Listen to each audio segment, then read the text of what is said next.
옛날 중국 당나라 말기에 태어나 당나라가 망한 뒤에도 진나라와 거란과 한나라 등 여러 왕조에서 벼슬을 지낸 풍도라는 사람이 있습니다. 그가 지은 시 중에 설시라는 시가 있습니다. 설은 혀설자입니다. 구시 화지문이요 설시 참신도라 폐구심장설이면 안신처천이라. 입은 곧 재앙의 문이요 혀는 곧 몸을 자르는 칼이라. 입을 닫고 혀를 깊이 감추면 가는 곳마다 몸이 편하다. 여기에서 나온 고사성어가 구화지문이라는 말입니다. 입은 재앙의 문이니 말을 삼가고 조심해야 한다는 뜻입니다. 야고보서 3장 7절에 보면 여러 종류의 짐승과 새와 벌레와 바다의 생물은 다 사람이 길들일 수 있고 길들여 왔거니와 혀는 능히 길들일 사람이 없나니 쉬지 아니하는 악이요 죽이는 독이 가득한 것이라고 말씀했습니다. 아무리 크고 무서운 맹수도 훈련을 통해 길들일 수 있습니다. 심지어는 새와 물고기와 조그마한 곤충도 길들일 수 있습니다. 그러나 혀는 길들일 사람이 없다는 것입니다. 그래서 하나님은 혀를 딱딱한 이빨과 입술로 이중으로 막아 놓으셨습니다. 그런데도 뚫고 나와서 각종 악을 행합니다. 다스려야 합니다. 절제해야 합니다. 부단히 노력해야 합니다.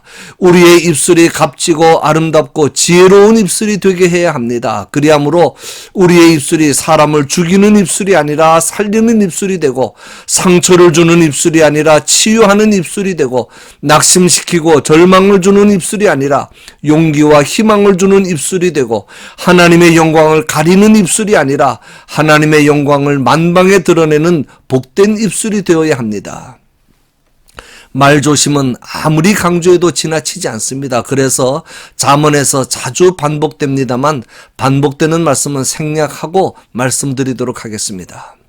오늘 본문은 먼저 독주를 경계하는 말씀으로 시작합니다. 포도주는 거만하게 하는 것이요 독주는 떠들게 하는 것이라. 이에 미혹되는 자마다 지혜가 없느니라. 이 말씀은 술을 마시는 것 자체가 지혜롭지 못하다는 것이 아니라 술을 너무 많이 마신 사람은 지혜로운 행동을 할 수 없다는 점을 지적하는 말씀입니다. 포도주를 의인화해서 거만한 자로 묘사합니다. 거만한 자는 조롱하는 자라는 뜻입니다. 영어 성경에는 wine is a mocker라고 번역했습니다. 술은 취하는 사람 자신을 조롱하고 바보 취급을 하고 도저히 주지도 못할 만족감을 주겠다고 약속합니다. 또 어떤 영어 번역에는 wine gives false courage라고 번역했습니다. 술이 거짓 용기를 준다는 말입니다. 그래서 사람의 감정을 격렬하게 만들고 절제력을 잃게 만들어 난폭하고 날뛰게 만듭니다. 그렇게 해서 결국은 미련한 언행을 하게 해서 망신을 당하게 만드는 것입니다. 그러므로 절제가 중요합니다. 성경은 포도주의 의학적인 가치를 인정하지만 이것은 쉽게 뱀같이 되어 파괴적인 힘을 행사하게 된다는 것을 잊어서는 안 됩니다. 다음은 지혜의 효능에 대해 말씀합니다. 사람의 마음에 있는 모략은 깊은 물 같으니라. 그럴지라도 명철한 사람은 그것을 길어내느니라. 우리나라 속담에 10길 물속은 알아도 한 길 사람 속은 모른다는 말이 있습니다. 한자로는 수심가측 인심난측이라고 합니다. 물의 깊이는 헤아릴 수 있으나 사람의 마음은 헤아리기 어렵다는 뜻입니다. 사람들은 모두 자신의 모략이나 계책을 겉으로 드러내지 않고 마치 깊은 우물 속에 감춘 것처럼 마음속 깊이 숨기고 삽니다. 그리고는 아닌 척 딴소리를 합니다. 그러나 명철한 사람은 몇 마디 대화만 해보고도 그의 마음속에 숨겨놓은 동기까지 식별할 수 있을 정도로 사리 분별이 뛰어나다고 하는 것입니다. 솔로몬이 살아있는 아이가 서로 자기 아이라고 주장하는 두 여인을 재판하면서 아이를 반으로 잘라 나누어 주겠다고 했을 때 그 두 여인이 한 말을 듣고 진짜 아이의 어머니를 가려낸 것처럼 명철은 영적인 통찰력을 주어 사람의 마음속의 생각을 보게 해주는 것입니다. 다음은 자기 자랑의 어리석음을 경계하십니다. 많은 사람이 각기 자기의 인자함을 자랑하나니 충성된 자를 누가 만날 수 있으랴. 이 말씀은 원문대로 번역하면 대부분의 사람들은 각기 자기의 선을 공포하나니 신실한 자를 누가 찾을 수 있으랴 라는 뜻입니다. 대부분의 사람들은 자신의 허물과 단점은 감추고 자신의 선을 나타내는 데 여념이 없습니다. 과거에는 이러이러한 좋은 일을 행했고 지금도 많은 선한 계획을 가지고 있으며 자신은 항상 선행에 대한 애착심을 가지고 선을 행하고자 한다고 주장합니다. 조그마한 선을 행한 것을 가지고 그것을 공포하면서 마치 자신의 존재 자체가 선인 것처럼 떠벌리는 것입니다. 이것이 바로 예수님께서 말씀하셨던 바리새인의 모습입니다. 그렇게 반성이나 회개는 모르고 자기 의에 사로잡혀 자신의 충성됨과 인자함을 나타내는 자들은 많지만 실제로 하나님께서 인정하시는 신실한 사람은 드물다는 것입니다. 사람의 생각과 평가는 불완전합니다. 아무리 그럴듯한 말로 자기를 포장하고 많은 사람이 칭찬하고 인정한다고 해서 무조건 믿고 따라가면 안 됩니다. 진정한 평가는 오직 하나님의 뜻과 그의 말씀에 비추어 내려져야 하는 것입니다. 다음은 인간의 죄인됨을 말씀합니다. 내가 내 마음을 정하게 하였다, 내 죄를 깨끗하게 하였다 할 자가 누구냐? 아무리 사람이 자기의 결백을 주장하고 그렇게 산다고 할지라도 하나님의 엄격한 판단에서 볼 때 그의 결백은 함량에 미치지 못한다는 뜻입니다.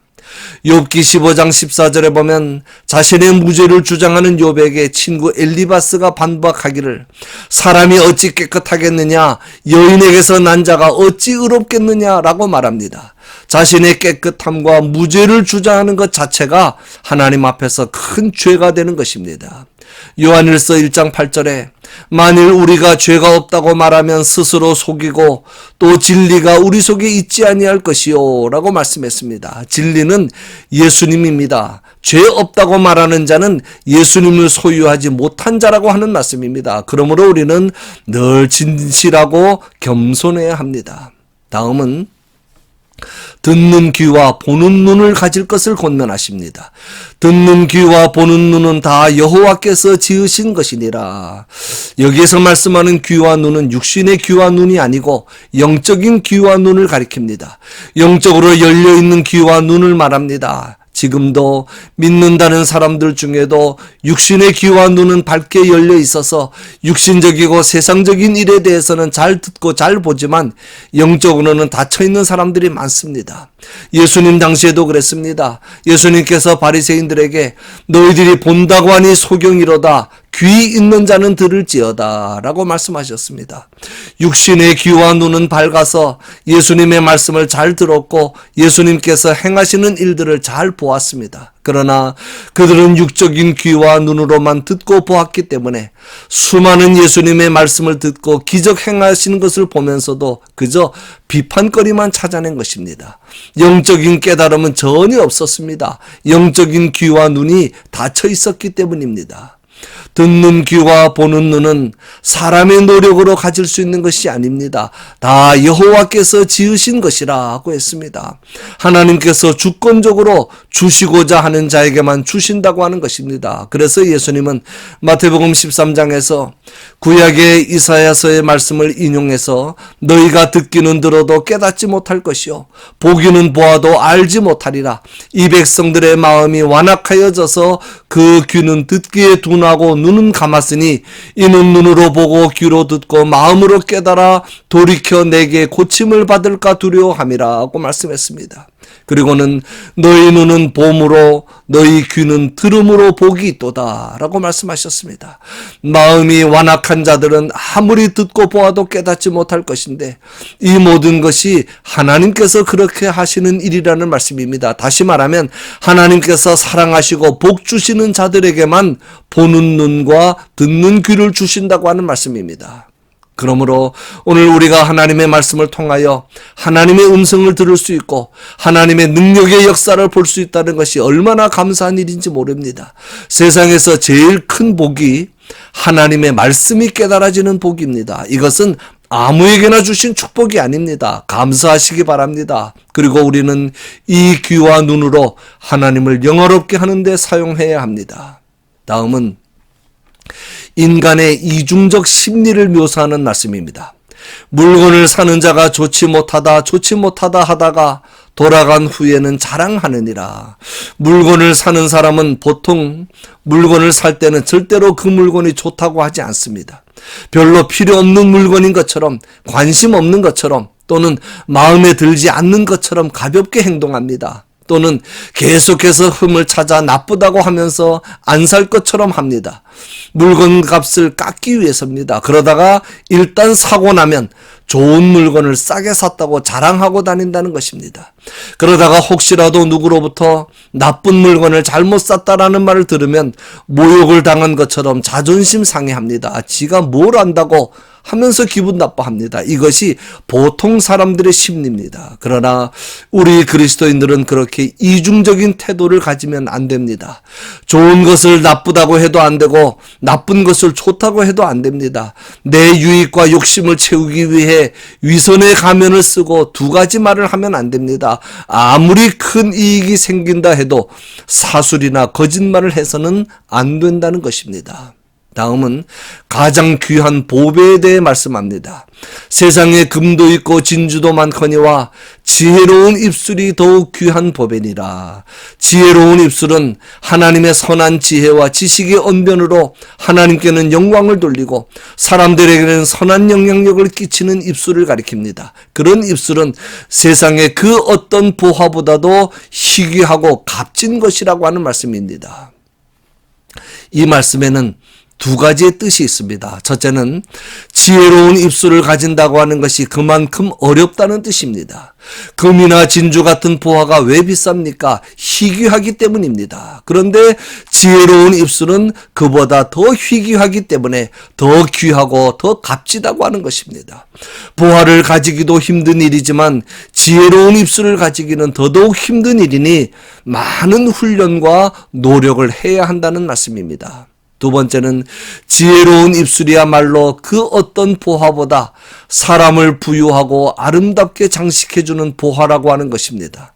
사람들은 자신의 부유함과 아름다움을 나타내고 자신을 사람들 앞에서 돋보이게 하기 위해서 여러 가지 보석으로 치장을 합니다. 그러나 그 무엇보다 사람을 더욱 부유하게 만들고 아름답고 돋보이게 하는 치장은 지혜로운 입술이라고 하는 말씀입니다. 그러므로 우리는 보화를 가지는 것보다 지혜로운 입술을 가지기 위해 더 많이 애쓰고 노력해야 한다는 것입니다. 다음은 마지막으로 친히 악을 갚지 말고 하나님께 맡기라고 말씀합니다. 너는 악을 갚겠다 말하지 말고 여호와를 기다리라. 그가 너를 구원하시리라. 내 잘못으로 인한 경우는 물론이고 억울한 피해를 입었을 때라도 내 손으로 악을 갚으려 하지 말고 하나님만 의지하고 맡기면 하나님께서 악을 심판하시고 보복하실 것이라는 말씀입니다.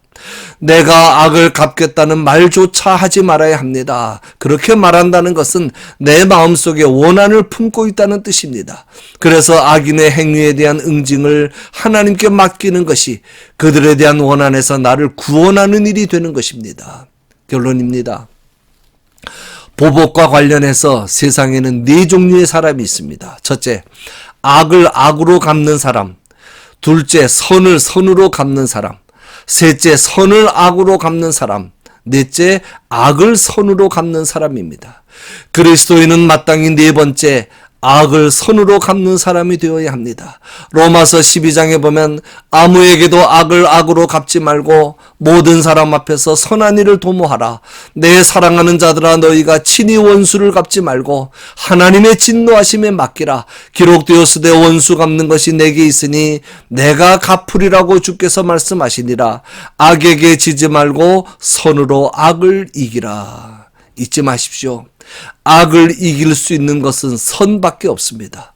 복수는 우리의 소관이 아니고 하나님의 소관입니다. 이 말씀을 늘 기억하고 실천하는 복된 삶을 살아갈 수 있기를 주님의 이름으로 간절히 축원합니다.